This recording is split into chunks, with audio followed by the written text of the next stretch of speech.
अनमना सा दूल्हा बना बैठा अंबर मंडप पर जलती हुई आग की लपटों से बर्फ की सिल्ली सा जम चुका उसके दिल को गर्माहट देने की कोशिश कर रहा था। विवाह के मंत्रोच्चार में उसके उसके अरमानों की आहुति दी जा रही थी।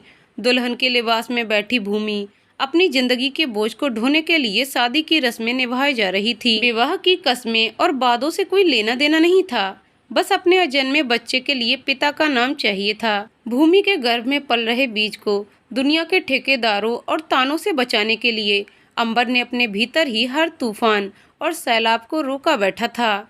उधर अंबर के पिता नरेश के मन में एक तूफान चल रहा था। क्या अंबर और भूमि को विवाह बंधन में बांधने का उसका निर्णय सही था? दिल में चल रहे इसी तूफान से लड़ते लड़ते 2 दिन पहले के घटनाक्रम को याद करने लगे। 2 दिन पहले बगीचे में सुबह की सैर करने निकला था। अमूमन सूरज निकलते निकलते अपने घर लौट जाता था, लेकिन अभी आम के पेड़ पर पके आम के फल के कारण से झुक गए डालों ने उनका मन मोह लिया था। चुपचाप उनके इर्द गिर्द घूमते और उनको निहारते निहारते दिन चढ़ गया। उन्हें पता नहीं चला, जब पेट में भूख से मरोड़ उठने लगी तब पके आम की खुशबू से अपनी पेट की आग मिटाने की इच्छा जाहिर की। अभी चारों तरफ नजरें दौड़ा ही रहे थे, कौन से आम का आहार बनाया जाए। उनकी नज़र आम के पेड़ के नीचे गमछा बिछाकर सोए हुए इंसान पर पड़ी। आदमी का चेहरा ढका हुआ होने के कारण पहचानने में असमर्थ थे। कोई राहगीर होगा, मन को तसल्ली देने लगे, और कोई इंसान पेड़ के नीचे मर गया होगा तो सीधे साधे किसान पर खून करने का इल्जाम न लग जाए। सोच सोचकर मन ही मन घबराने लगे। हिम्मत जुटाकर आगे बढ़ने लगा और पास जाकर आवाजें लगाने लगा। अरे वो भाई, यहाँ बगीचे में क्यों सो रहे हो? तुम्हारा घर बार कहाँ है? अरे भाई जाग जाओ, सवेरा हो चुका है। थोड़ी दूर से ही शोर करने लगे। थोड़ी देर सांसें थामे खड़े रहे, कोई हलचल ना होते देख एक बार फिर से पूरी ताकत लगाकर आवाज लगाई। अरे वो भाई, कौन हो तुम? हाँ भाई, कौन है? अधखुली आंखें और सुस्ताई सी आवाज में अनजान व्यक्ति ने प्रत्युत्तर में कहा। अनजान व्यक्ति को देखकर नरेश की आंखें खुली की खुली रह गईं। तुम यहाँ इस तरह से क्यों अधमरासा पड़े हो? चौंक कर नरेश जी ने पूछा। हाँ, मैं ही हूँ। मैं लुट गया रे नरेश, मैं मर जाना चाहता हूँ, लेकिन ये कमबख्त मौत भी मुझसे आंख मिचौली करती है।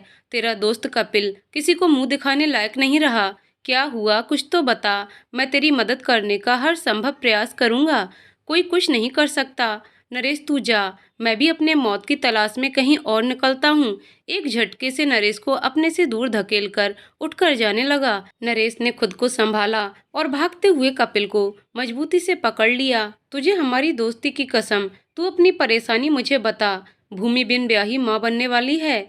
मेरे लाख कहने पर भी गर्भपात को राजी नहीं हुई। कपिल ने रोते हुए कहा। क्या?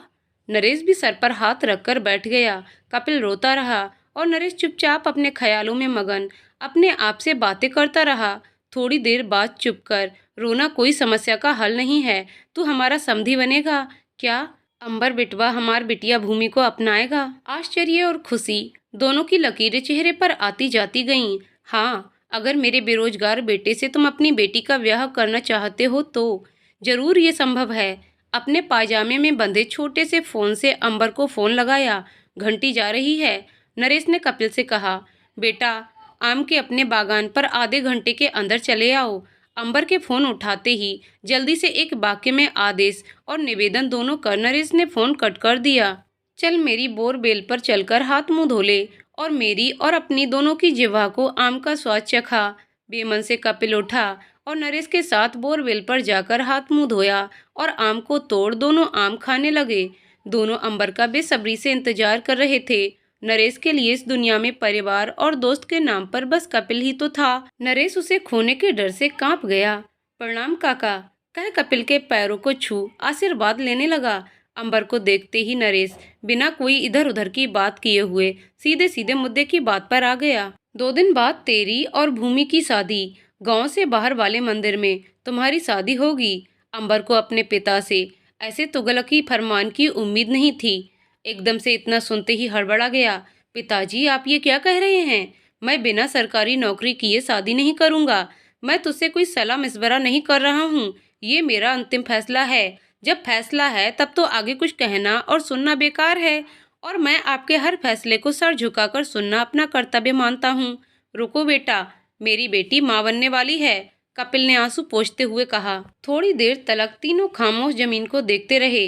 हाँ, मैं भूमि से विवाह करने को तैयार हूँ। न कोई दया और न कोई सहानुभूति है। मेरे पिता का आदेश पालन करना मेरा पहला और आखिरी धर्म है। कपिल और नरेश एकटक अंबर को देखते रह गए। किस विचार में खोया है?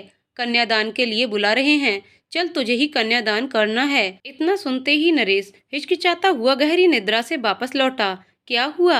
आज कपिल, ये तेरा अधिकार है। हर पिता बेटी के जन्म के बाद से ही अपनी बेटी का अपने हाथों से कन्यादान करने के सपने सजोता है। नहीं, तूने अपनी बेटी मानकर जो सौभागन पर एहसान किया है, तेरी छत्र छाया ना मिली होती तो समाज के तानों को सुनकर दर दर भटकती और न जाने जीवन के और कौन कौन से दुख भोगती। हाथ पकड़कर कपिल ने नरेश को मंडप पर कन्यादान के लिए बैठा दिया। एक पल के जो पछतावे का ख्याल आया था, कन्यादान करते समय सारे आंखों से बह रहे मोती के साथ चमकने लगे।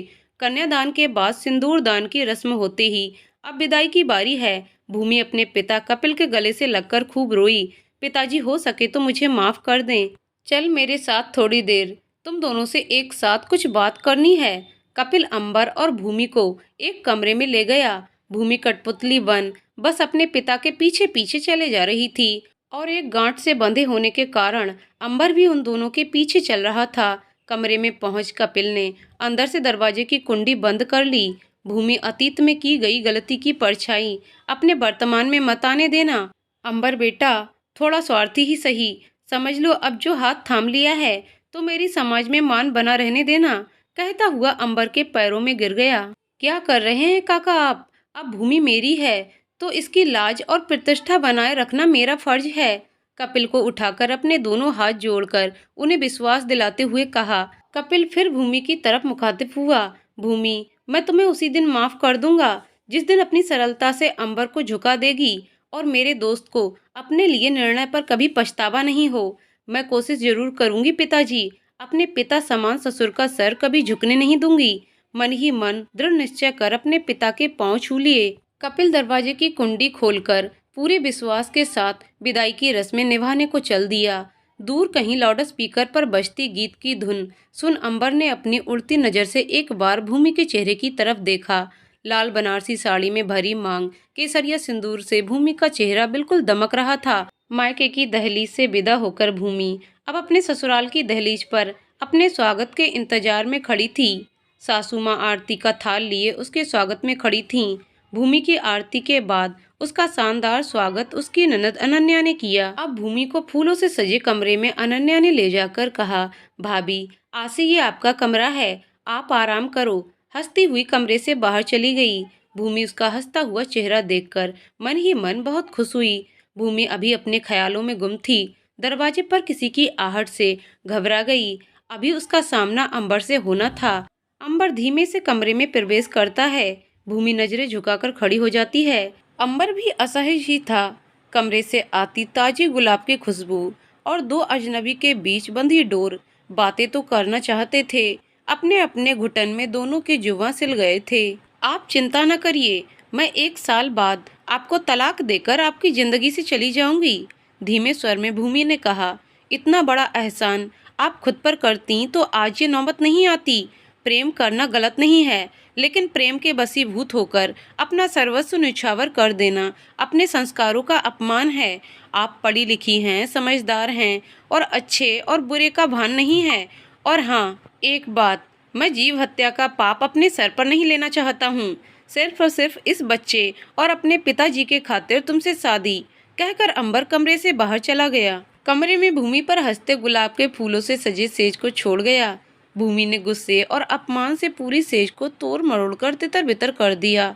दिन बीतने लगे। भूमि और अंबर में कोई बात नहीं होती। अंबर अपने प्रतियोगिता परीक्षा की तैयारी में उलझा रहता। अंबर दोपहर में 3 घंटे आसपास के छोटे बच्चों को ट्यूशन पढ़ाता था। समय उसके पास बहुत ही कम होता था। महीना भर होने को आया। भूमि और अंबर के बीच खामोशी पसरी ही थी। एक दिन अचानक अनन्या रोते हुए बोली, भाभी, मैं इस बार अपने परीक्षा में अनुत्तीर्ण हो जाऊंगी। क्यों? मैं हूं ना अनन्या, आप अपनी किताबें लेकर आओ, 10 दिन में आपकी तैयारी करवा दूंगी। अच्छा भाभी, पक्का ना? लव यू भाभी। कहती हुई भागकर अपनी किताबें लेकर आ गई। भूमि ने उसे पढ़ाना शुरू किया और अनन्या सब धीरे धीरे समझ भी गई। स्कूल से आकर अनन्या ने अपनी भाभी के साथ मन लगाकर पढ़ाई की और 10 दिन बाद स्कूल की परीक्षा में हंसते हंसते शामिल हुई। परिणाम आते ही सब आश्चर्यचकित हो गए। अनन्या अपने कक्षा में अच्छे नंबरों से पास हो गई। अंबर बहुत ही प्रभावित हुआ। अब आसपास की बच्चियां भूमि के पास पढ़ने आने लगीं। भूमि का गणित के विषय पर अच्छी पकड़ थी। अंबर को भी प्रतियोगिता परीक्षा में गणित के विषय में मदद की जरूरत थी। भूमि और अंबर एक दूसरे की खामोशी पढ़ने लगे। भूमि ने आगे बढ़कर अंबर की मदद करनी शुरू कर दी। ज्यादा भागदौड़ करने की जरूरत नहीं है, अपना ख्याल रखा करो।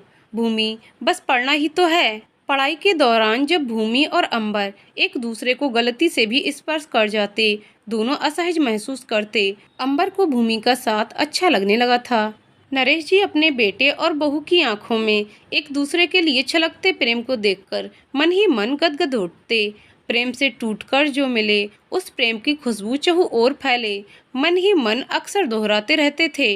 अंबर को प्रतियोगिता परीक्षा देने के लिए शहर जाना था। नरेश जी ने भूमि को साथ ले जाने को भी कहा।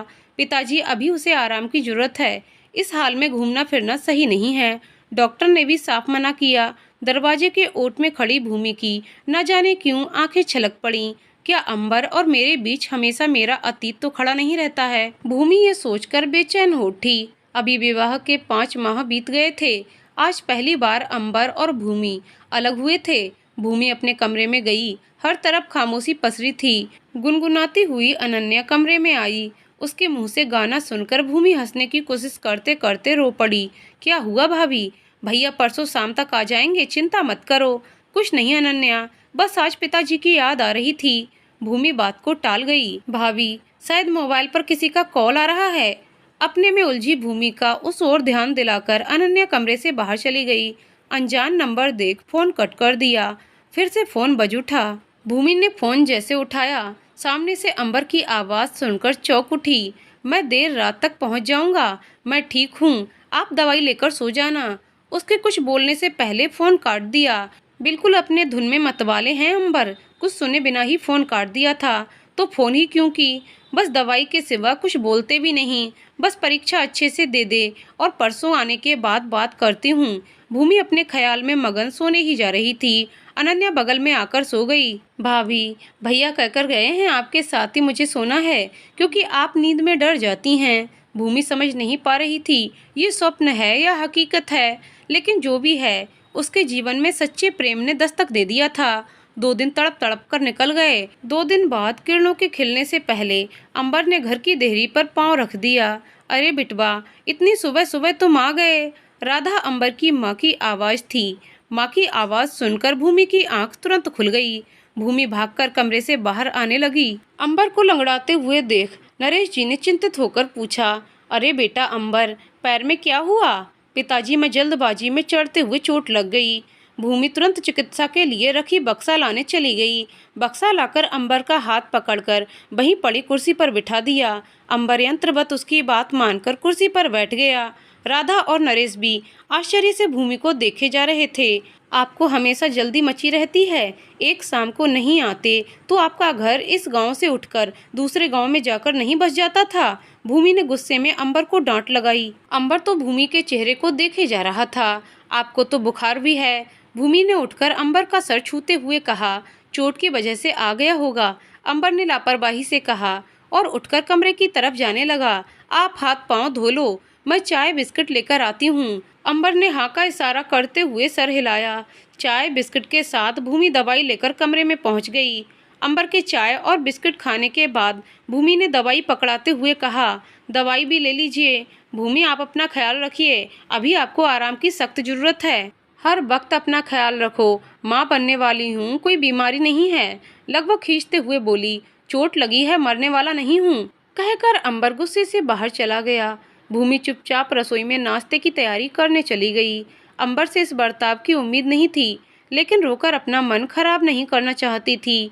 अंबर को भी एहसास था उसने गलत किया है। अब तो तीर कमान से निकल चुका था और उसके बस में कुछ भी नहीं था। मन हुआ एक बार माफ़ी मांग ले। सोचा आज शाम को मोटरसाइकिल में बिठाकर इधर उधर घुमाकर आइसक्रीम और चाट खिला लाऊंगा। सोचते सोचते बैठक में सो गया। ज्यादा ही गुस्सा हो गए। बैठक में यूं अंबर को सोता देखकर भूमि डर गई। लगता है भूमि डर और घबराहट के कारण अचेत हो गई। राधा नरेश भागकर उसके पास गए और पानी का छींटा उसके चेहरे पर मारा। भूमि घबराई सी आधी होश आधी बेहोशी में बड़बड़ा रही थी, जो उसके सास ससुर समझने में असमर्थ हो रहे थे। बुखार के कारण दवाई लेकर सोया हुआ अंबर इन सब चीजों से अनजान गहरी नींद में सो रहा था।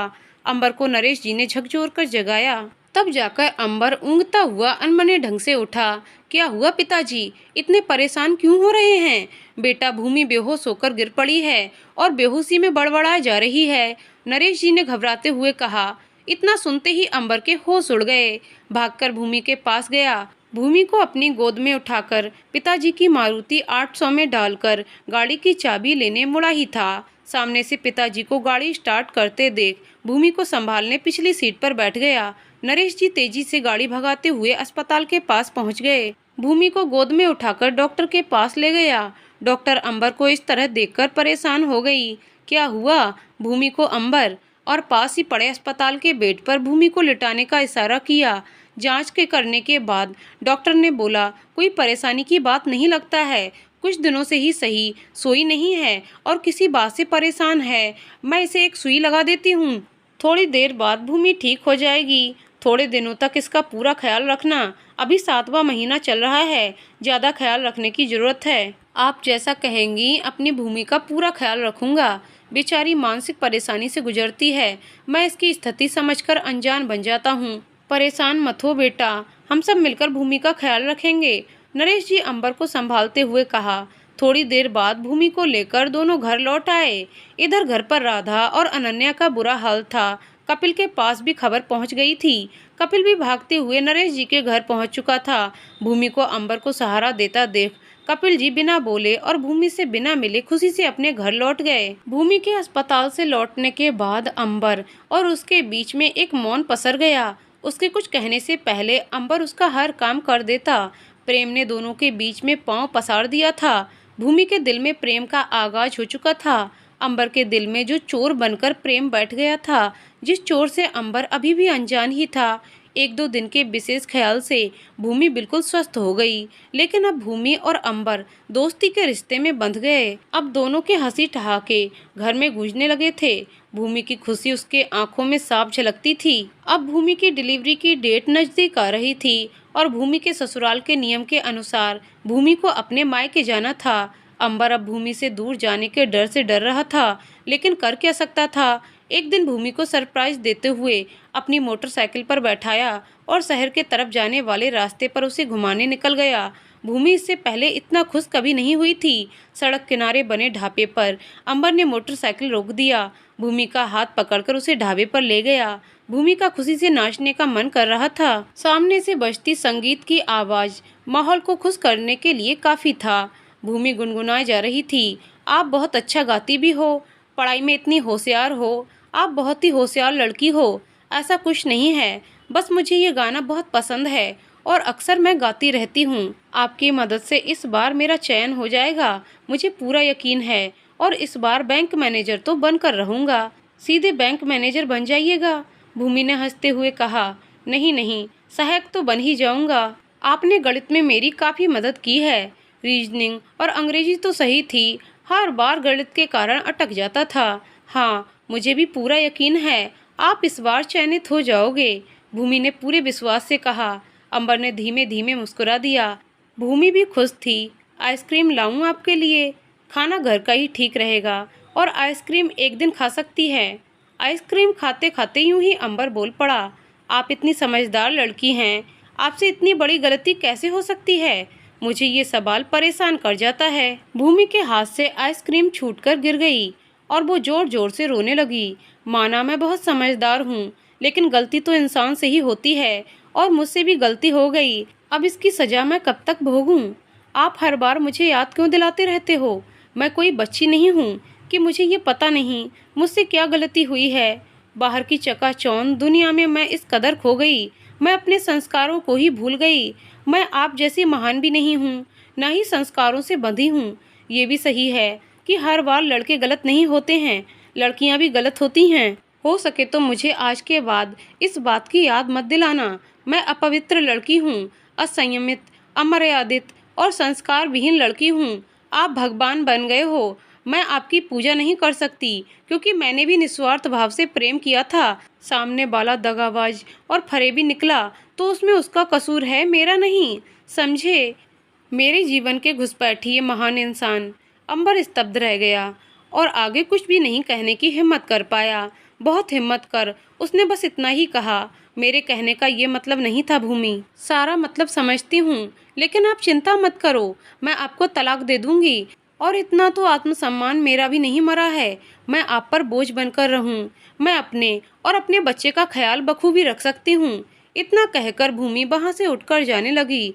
अंबर उसके पीछे पीछे जाने लगा। भूमि का हाथ पकड़ा और खींचकर उसे मोटरसाइकिल पर पीछे बैठने को कहा।